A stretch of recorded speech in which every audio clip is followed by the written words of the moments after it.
Hi y'all, so many of you are familiar with this goal breakdown layout from the Sterling Ink Common Planner. And so today I'm going to be walking you through how I think through this layout and break down my goals and how to truly make it work for me and hopefully work for you. We're gonna put this away and we're going to get out our blank piece of paper and we're gonna draw the lines. So I believe it's 8 columns, 6 rows, and then I just wrote the same headers just along the top so that I know exactly what I'm planning for. So if you're planning this with me, feel free to pause the video and go ahead and draw out your layout. I like to have sort of like some guiding questions to help me with my thought process. First thing is that first column, I use that as my topics column, right? So this is going to help me sort of think through the big buckets that I want to plan for. The next is this someday column. I'm just gonna put it here, but you can see in the sticky note, this is like my vision. This is where I'm just doing like a kind of like a self-inventory, and I'm thinking about where I am as it pertains to this topic and where I want to be, and that is going to be my vision. 1 year column here, this is for my goals. And so when I'm thinking through this column, I'm thinking, what can I accomplish this year to get closer to this vision? These next 2 columns, this mid-year and quarterly, I'm thinking, what measurable outcomes will help me determine if I'm on track? And then the last 3, I'm thinking about what activities or inputs, whatever you want to call them, tasks, must I perform to meet that intended goal? So that is these last sort of 3 columns here. So now that I have like a working understanding of just how this is going to flow, I'm going to start by listing out my topics.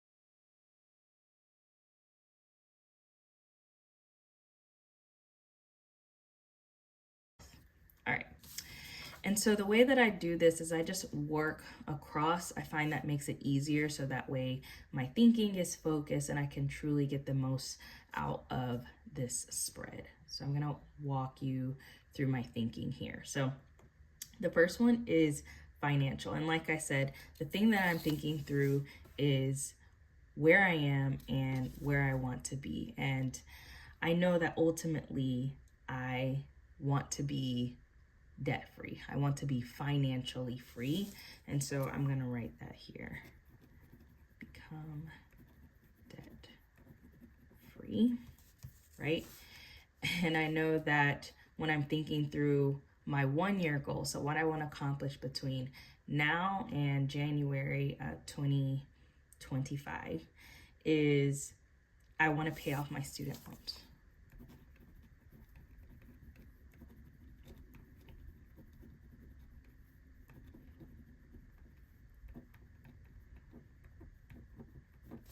Okay.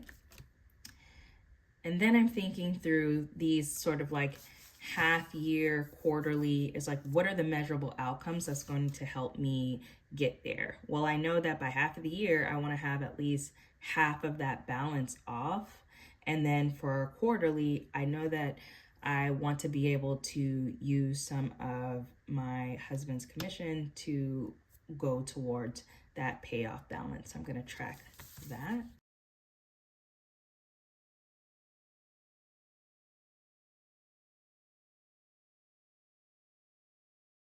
All right.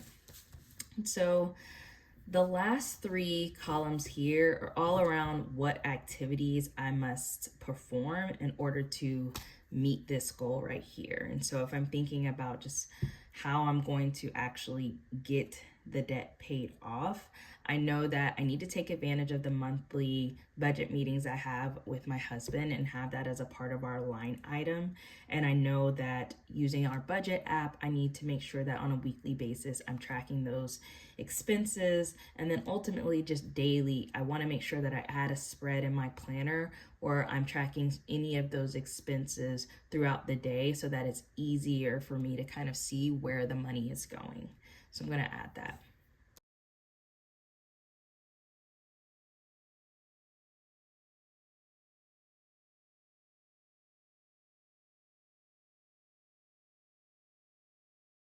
So the first row is complete, and that's sort of my thought process through the financial goals that I have.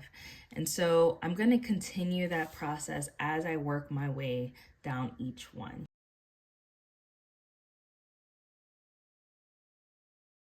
One of the ways that I want to do this is, and an easy way for me to track this is through the Peloton app, since I do have a Peloton. I know that at the beginning of the year, currently it was at 100 rides, and so my goal at the end of the year was 300 rides on the Peloton, right? Because ultimately, in order to get here, I need to have something that's going to motivate me to do this thing. And I know in order to get here, when I'm thinking about my half year thing, I was like, what is something that's going to really catapult me into actually doing the rides? And so for me, I'm really motivated by having a challenge. And so that's why for the half year, I had completing 75 hard challenge. And so I want to make sure I incorporate cycling into that challenge. All right. And so from there, it makes it a lot easier to kind of go through here since it is a number, right?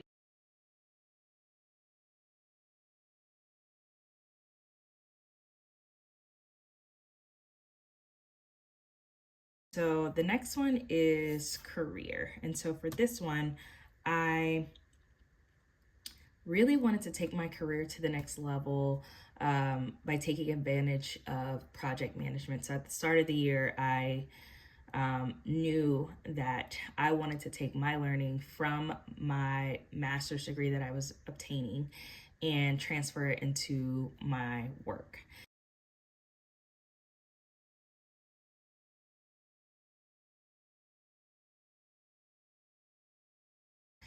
And so for this one, when I start moving into the quarterly, I think it would be great to have some actual quarterly goals. So I'm going to put Q1, Q2, Q3, Q4 to reference. I know that in order to even get to graduating, I have to complete my capstone. And then I got to actually, graduate. And then I got to articulate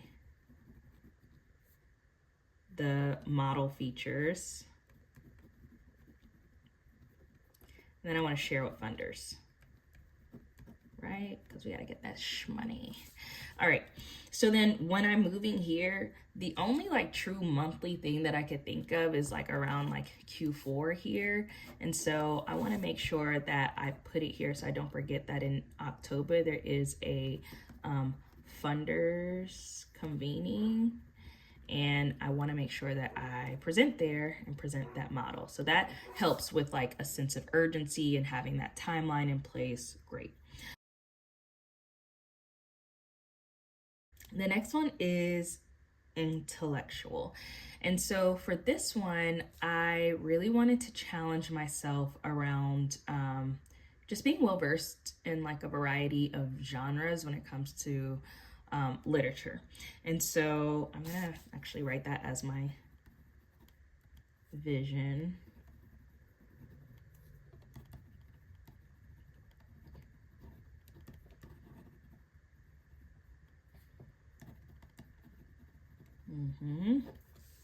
All right.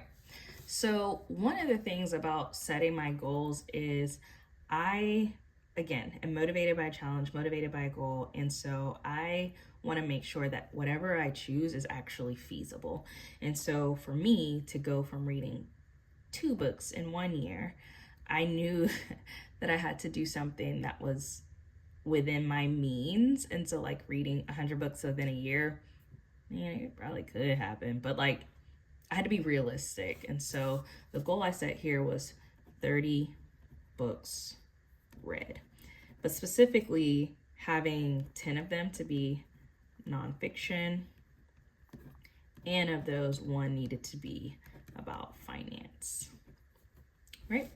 And so again, when you have numbers like this, it makes it a lot easier as you're working your way sort of through the columns to figure it out. So I know it's going to be like 15, 7 to 8, 2 to 3. And so I want to make sure that I'm logging that in here.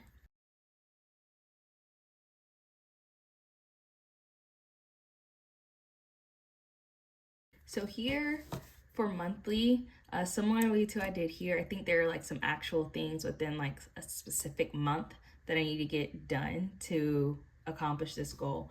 And so one of those things was for January, I wanted to purchase a Kindle. I just feel like it makes it a lot easier for you to accomplish that goal. You can tote as many books as you need to, especially like when you're traveling. And then I also wanted to download Goodreads. A lot of my friends are on that app, and I love just having like this sense of accountability and just sense of community. And I think that's another way to make sure that by surrounding yourself with people who are working towards similar goals, it's a great way to hold yourself accountable to that goal. Next column we have here is around family, and for this past year I had a variety of goals as it like pertains to my kids and my relationship with my husband and things like that. And one of the goals that I had was around communication. I want to do a better job of just being in frequent communication with my long distance family members and friends. I feel like it's so easy to get trapped into like the day-to-day things that oftentimes those relationships don't get prioritized, and that can put a strain on those relationships that are long distance. So I'm gonna make that sort of my vision.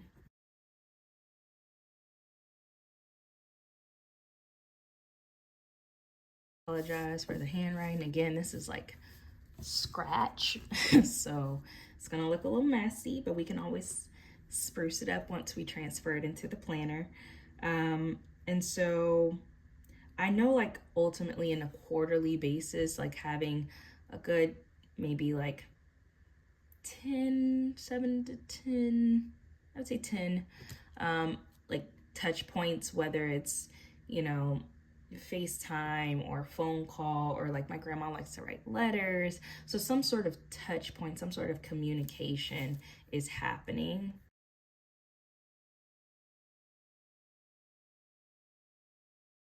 As you remember, these last 3 are around like what activities I must accomplish. And so I don't really think I need to break it down into weekly and daily, but I know that there are some tasks that have to happen in order for me to actually do this and do this well. So I'm going to write those tasks here. One of the barriers for me actually reaching out and communicating sometimes, like, what am I going to talk about? Or like, I forget things, and I guess I get kind of anxious about like just like things just being silent, I guess, and the flow of the communication. Like, I don't want to be boring you or talking your head off. So I know for me, it helps to have talking points so I don't forget, especially if I'm like, you know, there's like 2 to 3 weeks in between communication. So many things happen. And so it's a great way for me to just like have those talking points in place. And that way, as a conversation is going, I can reference them as needed and making sure I'm covering all the bases so that we feel that connection there. We're on to the last row. I'm going to just move these. Last one is mental health. Just as much as I want to prioritize my physical health, I believe that mental health is just as important.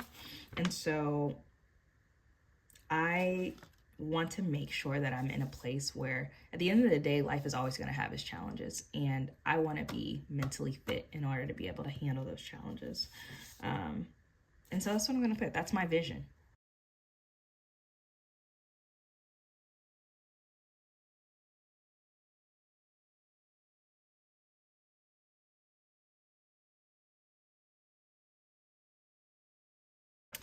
Now I have officially finished my goals draft, and I can go through and sort of figure out from here like what I need, what spreads need to be included in my planner, what things might need to be transferred into that quarterly priorities tab.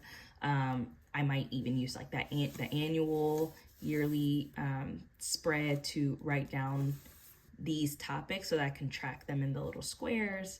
But this is it. And so ultimately I take this information, make it look all nice, and I make sure that I'm putting it into my my actual planner.